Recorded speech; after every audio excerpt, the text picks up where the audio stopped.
1966, the last time England won the World Cup. And to end 60 years of hurt, the very first team in their way is the one that crushed their dream 8 years ago. Start with the team everyone expects to win this group, England. On paper, the case is overwhelming. Thomas Tuchel steered England through qualifying with a perfect record, 8 wins from 8, and not a single goal conceded.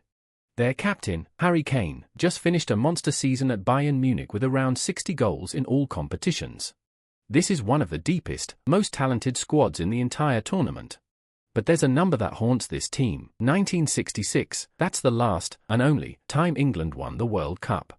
6 decades of near misses, penalty heartbreak, and it's coming home that never quite did.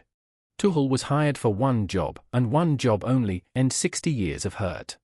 And he's already made waves. In one of the most debated squad announcements in memory, Tuchel left out Phil Foden and Cole Palmer, 2 of the most gifted attackers in world football, along with Trent Alexander-Arnold. He even called up Ivan Toney, a striker playing in Saudi Arabia, admitting the pick surprised even himself. His message? He's not picking the 26 most talented players, he's picking a team. Bold, ruthless, and if it doesn't work, the whole country will let him know. Because here's the catch with England, the qualifying record is spotless, but they've stumbled in friendlies, losing at Wembley to Japan and scraping a messy draw with Uruguay. A system, a squad, a coach with a plan. What they haven't shown yet is how to win convincingly when it matters most.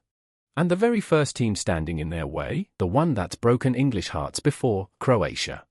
Rewind to 2018. England were 90 minutes from a World Cup final. Then Croatia beat them in extra time and ended the dream. 8 years later, the draw has thrown them back together, and they meet on match day 1. At the heart of it all, one more time, Luka Modric, 40 years old, a Ballon d'Or winner, Croatia's most capped player ever with 196 appearances. And this is his 5th, and almost certainly final, World Cup, with a shot at his 200th international cap during the tournament. The manager, Zlatko Dalic, called the England rematch a fantastic occasion. For Modric, it's the last chapter of a story that almost ended in glory. This isn't just a sentimental story, either. Croatia were finalists in 2018, 3rd in 2022, and they still have real quality, Mateo Kovacic, Josko Gvardiol, the evergreen Ivan Perisic. The worry? Age. That golden midfield is brilliant, but it's old, and over 3 games in a North American summer, a spine built on experience can run out of legs. They also lack a reliable goalscorer up top. If Croatia are going to make one last deep run, they'll have to do it the hard way. Then there's Ghana, a team that arrives in pure turmoil. Just weeks before the tournament, the wheels nearly came off. After a 5-1 hammering by Austria and a loss to Germany, Ghana sacked their coach Otto Addo. The Football Association received over 600 applications in 24 hours and handed the job to 73-year-old Carlos Queiroz, a veteran of 5 World Cups, with one blunt mandate: reach the quarter-finals. He's had barely any time to prepare, but the talent he's inherited is real. Mohamed Kudus, one of the most electric attackers at the tournament, Inaki Williams and Antoine Semenyo tearing down the flanks, Thomas Partey anchoring midfield. On their day, the Black Stars can beat anybody in this group. The question is whether a brand new coach can turn that raw talent into a team in a matter of weeks. If he can, Ghana are the dark horse nobody wants to face. And finally, Panama. And here's the thing, this is not the pushover team people remember. Panama have grown up fast. They reached the Gold Cup final in 2023 and the CONCACAF Nations League final in 2025, proof they can hang with serious teams. Under Thomas Christiansen, they're compact, disciplined, and built to frustrate. They won't dominate the ball. They don't need to. They'll sit deep, stay organized, and make every game a grind.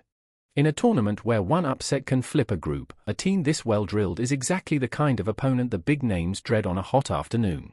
Here's how it unfolds, and it opens with a bang. June 17th, England vs Croatia in Dallas, and Ghana vs Panama in Toronto.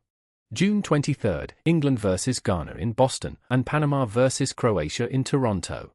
June 27th, Panama vs England in New Jersey, and Croatia vs Ghana in Philadelphia. That opener is everything. England vs Croatia, the 2018 rematch, on day 1. Win it, and England can cruise. Drop it, and suddenly the whole group cracks open. And look at the final day, Croatia vs Ghana. That one could decide who grabs second place, Modric's last stand against Ghana's raw firepower, with a place in the knockout rounds on the line. Ask the experts, and most agree England should win the group. They're priced shorter than almost anyone outside Spain. After that, Croatia's experience makes them favourites for second, but Ghana's talent and Panama's discipline mean nothing's guaranteed. This was called the toughest of all the top seed draws for a reason. England are favourites, but this is a group with a wounded giant, a legend's farewell, and two teams with nothing to lose. That's why Group L is must-watch, not just because of England, but because every storyline here cuts deep. A nation trying to end 60 years of hurt, a 40-year-old legend chasing one last miracle, a team in chaos with a quarter-final dream, and an underdog that's done being the underdog. For teams, 2 automatic tickets, and a shot at one more, and one opening night that could set the tone for England's entire summer. So here's my question for you: do England finally end the wait, or does someone in this group wreck the dream? Drop it in the comments, I read them. If you want the full group-by-group breakdown before kickoff, this is the series for it. Hit subscribe, and I'll see you in the next one.